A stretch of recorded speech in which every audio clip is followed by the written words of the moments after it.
All right. Welcome to module number 23, cutting losses. Now, I hope you're having a lot of fun getting to this point. I hope you've gone through a lot of modules. I hope you've learned a lot. Well, this is the dark side of dark post profits, which is not all ads succeed. And that's just the reality. And I'm not afraid to just put it out there and address this issue right on. Because unfortunately, not all of your ads will be huge hits.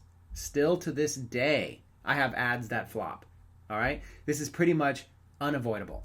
The best advice I can give you is to track closely, and not to be worried when you have losers, okay, which you will have, because just one big winner can offset all of those losers. And seriously, sometimes we need to fail forward. And I'm not just meaning that as a pithy thing to say, right? Sometimes you need to fail forward because failure is one of the best ways to learn, because it's real experience. It's real experience. So like I said, let's address this head on, okay? Question, are you going to be okay if some of your ads flop? Seriously, are you going to be okay? Or are you going to let those flops demotivate you? It's a serious question. The key to finding winners is to go through some losers. You got to sift through them. In fact, I actually recommend it. Now I'm going to put a spin on this.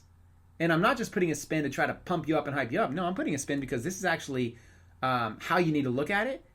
And it's actually going to make a lot of sense once you see it. Okay? I call this collecting data. Instead of calling it losers, collecting data. Okay, so watch how this works. When I first start a campaign, my main goal, at first at least, is to collect data. I'm trying to drive enough traffic that I can see what converts and what doesn't. For example, let's say that I'm selling a product that has a $50 profit. Now remember that. I make $50 profit on each one. Let's say I spend $200 in ads. I might be hoping to make 2 sales. Okay? Remember, it makes $50 in profit. Say what? You just did the math in your head, didn't you? Yes, I know the math seems odd, so hang in there with me.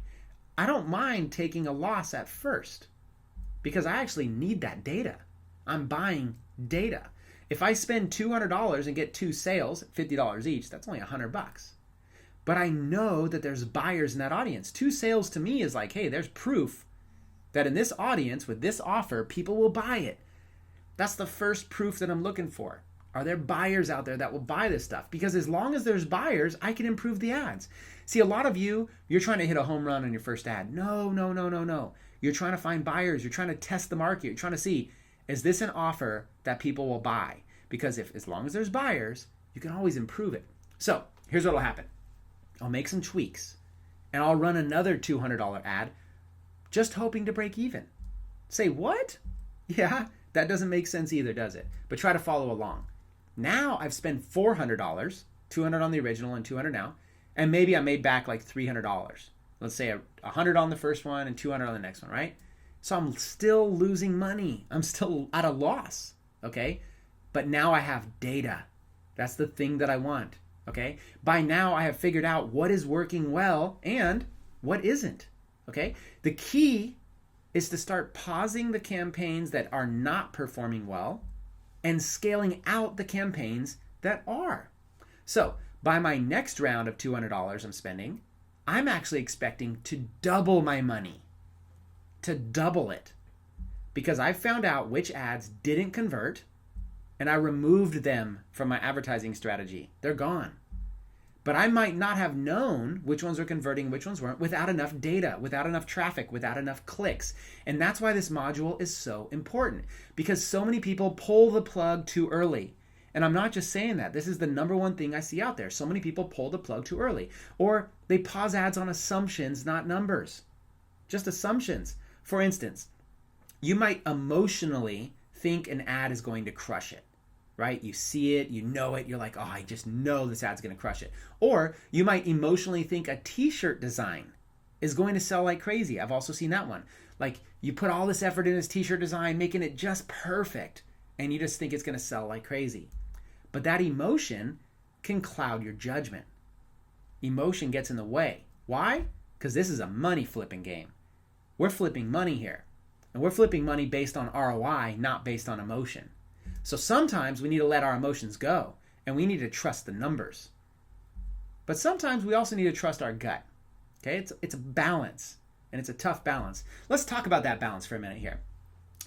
If it were the same situation and you had spent $200, but you only got one sale, so you only made $50, you only got one sale, what would you do? And this is a real case scenario because you're going to be placing ads. You're going to be in this position a lot. You just spent $200 and you only made $50. What would you do? Would one sale be enough to motivate you to keep trying with that campaign? Or would one sale tell you that it's just not working and to cut your losses early? Now, there's no right or wrong answer. You're just faced with decisions that you're going to need to make often. Now, I'm going to tell you a personal story. There was one campaign I ran. It actually did great at first. In fact, I doubled my money right out the gate. So I knew it was a winner. But then the next day, 0 sales. And you're going to probably experience something like this too.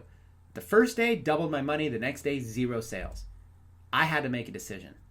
Suddenly, I was 2 days into this campaign and I was taking a loss.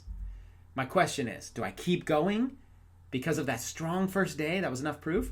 Or do I stop it? And do I take my losses and do I move on? Now, that's a gut decision. There's no right or wrong answer. The next day, you might triple your money, or the next day, it might be a loss again, right? Now, in this true scenario, I actually chose to cut my losses. That's a very true thing that I chose to do at that point. And I don't always do that. I'm not encouraging you to always do that. In that situation, I chose to take a loss. I chose to just get out and not continue with it. Why? You're probably wanting to know why. Because I felt like I had another product that I could sell with more success. Okay? I had this ad going, but while this ad was going, I actually had something else that was getting me excited. And I truly felt like I could get a better ROI selling that other product. So I canceled the campaign, which unfortunately meant I lost money. But I was able to apply those unused funds towards the other campaign. The unused funds was the money that I didn't spend, that I was planning on still spending on that campaign. So I applied those to the other campaign. And in that campaign, I got a massive return. I got a great return. So again, I can't tell you when to cut your losses. What I can tell you is that there are always other ideas of things to sell. Always. So you don't need to become too fixed on just one idea. Okay? Don't get too emotionally attached. If your original vision isn't working, perhaps you should cut your losses and try again with something different. Gain from that experience and use it in your next one. Make less errors. Use more creativity. And soon enough, you're going to figure this game out. It's a money flipping game where we cut our losses early on the losers and apply those unused funds on the winners. And all it takes is a few winners and you're going to never look back. So look, in summary, cutting losses is a dangerous subject. I chose to face it head on because the reality is that you're going to hear stories of people who made, $30,000 in a single month, $100,000 in a single month, and it's going to get you motivated. But the reality is there's also stories of people who lost $5,000, ran out of money, and never continued. It's the reality. This is advertising. Okay, this isn't a new business. People have been advertising for years. What we love about Facebook is it brings a new level to advertising that we've never seen before. What we love about dark posts, it's a new way to advertise that look just like regular posts, that slip right into the newsfeed with amazing targeting. But that doesn't guarantee your success. My advice is simply this. Focus on tracking the numbers, focus on trusting your gut, and at the same time, focus on making intelligent decisions based on those numbers and not just emotional decisions based on, I'm going to stick this thing out no matter what. Don't find yourself doing stuff like that. Don't be so emotional. It's time to put up time to get your poker face on and say, this is a money flipping business. I'm going to get great at ROI, period. Hopefully this module's helped you. I look forward to seeing you on the next module, which is module number 24, website traffic. All right, I'll see you there.